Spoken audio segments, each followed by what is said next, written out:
Hey y'all, what's up? It's Friday, so I'm gonna keep it black, but I'm gonna keep it brief. Now y'all know I was not about to let the Sha'Carri Richardson news get past me. They thought they was gonna get away with it because nobody be paying attention to the Winter Olympics like that for real. Russian ice skater Kamila Valieva reportedly failed a drug test prior to the Winter Olympics and was allowed to compete anyway. They said they would literally let this girl skate because it's not her fault nobody gave us the results in time. Can we also address the inherent privilege in her being able to delay her drug test results until after completing the women's event? Not after trials, after she actually competed in an Olympic Games.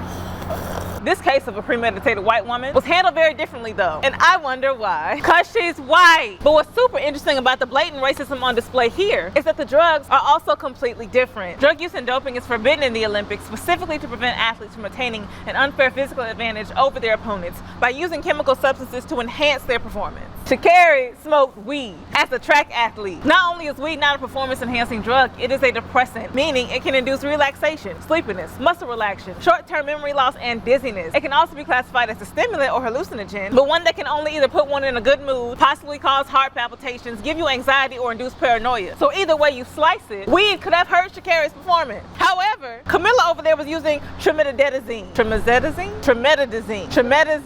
whatever it was a banned heart medication that enhances heart performances. They also found traces of 2 other heart medications that were not banned, but they do help with energy, blood flow, and stamina. And I could be wrong, but I couldn't find any evidence that she has any heart condition. Tell it like it is. Do you know they tried to blame her granddaddy? Said she probably got it in her system after drinking out of water glass he drank out of. Girl, stop. And Russians, loud as it's kept, have a long history of doping in the Olympics. Hey! What? X-nay on the ocean ray. Huh? Hey man, just keep that name out your mouth. Why? Girl, World War III. Oh girl, I think it's fine. What do you mean? He who shall not be named. Voldemort? No girl, Vladimir Putin. This man has invaded Ukraine unprovoked. Russian forces had been building up along the Ukrainian border for months now, amassing to a grand total of 190,000 Russian troops. These not all of them, by the way. These just the ones on the front line. Had them people waking up to bombs yesterday. Now citizens are filling up on gas, bunkering in subways, or fleeing to Poland trying to seek asylum. And why is he doing this? Well, one, he believes that Ukraine belongs to Russia, so he just trying to take it back. I'm sorry, what? Putin claims that because of their shared history with the Bolsheviks and Vladimir Lenin, Ukraine was basically created by Russia so they can take it if they want to. You mean to tell me these people was minding the hell out their business? Well, he also claims that Greater Ukraine has been bullying Russian-speaking citizens in 2 of its independent states, and forcibly trying to take them back under their control, so he's calling his efforts a demilitarization and denazification of Ukraine. Nazis? I thought their president was Jewish. But what we think is really going on here is that Russia been known Ukraine wanted to join NATO, the North Atlantic Treaty Organization, which was created specifically to create an alliance to provide protection from the Soviet Union, a conglomerate that Ukraine and Russia were both founding members of in 1922. And Putin feels like if Ukraine joins NATO, that's a direct threat because then there will no longer be a buffer state between Russia and NATO. And therein lies the problem. NATO is made up of the US, Canada, and 28 European countries. Ukraine is right up against 4 of those European countries. So if one of these bombs goes awry or conflicts spill into NATO territory, we might be in trouble. And Putin specifically said that if any other countries try to interfere with what he's doing, it will lead to consequences you have never seen in history. Oh, he not playing. Oh God, I saw Joe talking on the internet yesterday. What did he say? Well, he hasn't sent any troops anywhere.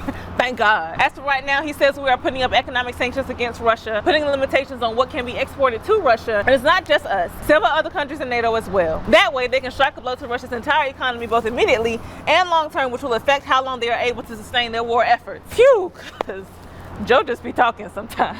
So is it giving Cold War or World War III? Neither one really, at least not in the same ways. There is the looming threat of a nuclear war with ominous statements like that. The threat of other countries getting involved anyway is also a problem, but we are also not divided the way we used to be. So according to historians, it is unlikely that there will be multiple battles on multiple fronts. And how does this affect us in the meantime? Well, Russia produces about 10% of the world's oil, so gas prices are likely to go up, and everything on back order will probably stay on back order. And yes, your Amazon Prime order may still take 3 days instead of 2 days, as supplies will be limited.